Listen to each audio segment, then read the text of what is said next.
Welcome to scientist কি। আজ আমি চলে এলাম চন্দননগর রেল স্টেশন। এই চন্দননগর রেল স্টেশন থেকে ঢুকতেই শুরু ঠাকুরের পরিবেশ, মনোরম পরিবেশ।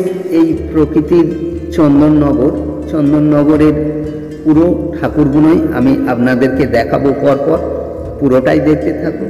এই ঠাকুরটা দেখাবো ইস্পাত সঙ্গ, খুব সুন্দর। দেখুন স্টেশনের ভিড়, অসাধারণ মানুষের ভিড়ে এত মানুষের ভিড় ধারণা করা যায় না। এত মানুষের ঢল, অসংখ্য মানুষ, এই দূর দূরান্ত থেকেই মানুষ চলে আসে এই চন্দননগরের ঠাকুর দেখতে। এত সুন্দর সুন্দর প্যান্ডেল হয়ে ওঠে, আপনাদেরকে সবই দেখাচ্ছি, আপনারা পুরোটাই দেখতে থাকুন। একটি লাইক করবেন আর কমেন্ট করবে, জানাবেন কেমন হয়েছে। দেখতে থাকুন। চন্দননগরের পরিবেশ নিয়ে কিছু বিষয় রয়েছে, যার মধ্যে রয়েছে একদিকে পরিবেশের সচেতনতা বৃদ্ধি ও সবুজায়ন উদ্যোগ, এবং অন্যদিকে পরিবেশগত সমস্যা যেমন বৃক্ষ নিধন। একদিকে চন্দননগর ইস্পাত সংঘের মতো সংস্থাগুলো বৃক্ষরোপণ ও চারা বিতরণের মাধ্যমে পরিবেশ সুরক্ষার চেষ্টা করছে, অন্যদিকে পরিবেশ দূষণ ও সবুজ স্থান হ্রাসের মতো সমস্যাও রয়েছে, যা পরিবেশপ্রেমীদের উদ্যোগের কারণ। চন্দননগরের প্রতিমাগুলির উচ্চতা প্রায় 25 থেকে 28 ফুট হয়, যা বিশ্বের আকর্ষণ সৃষ্টি করে। আলোর রোশনাই এই পুজোর অন্যতম প্রধান আকর্ষণ, যা সারা শহরকে বর্ণাঢ্য করে তোলে।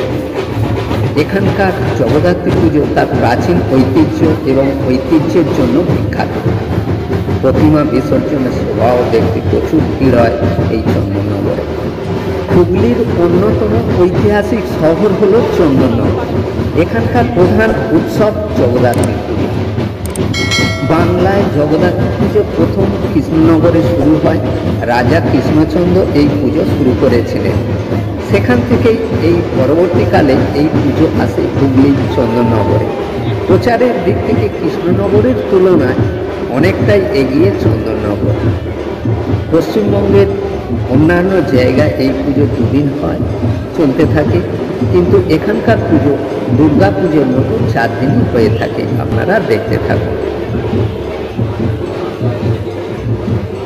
পুরোটাই সাথে থাকার জন্য অশেষ অশেষ ধন্যবাদ। একটি লাইক করবেন, আর যদি না সাবস্ক্রাইব করে থাকেন সাবস্ক্রাইব করে নেবেন, প্রত্যেককে শেয়ার করে নেবেন। জয় হিন্দ, বন্দে মাতরম।